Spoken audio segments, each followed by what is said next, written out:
This free step-by-step video comes to you directly from Haynes. You can complete more than 200 jobs on this vehicle when you purchase the complete Haynes online manual at haynes.com. Rear light bulbs renewal.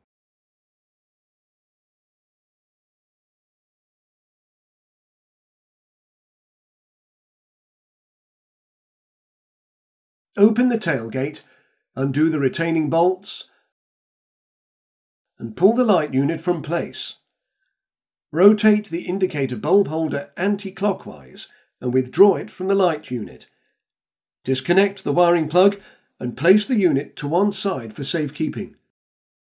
Depress the bulb and rotate it anti-clockwise slightly, then withdraw it.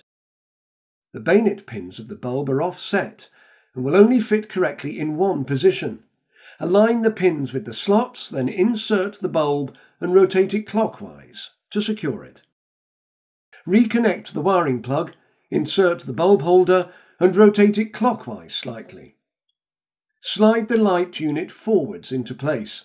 Note how the lug on the side of the light engages. Insert the retaining bolts and tighten them securely. Close the tailgate.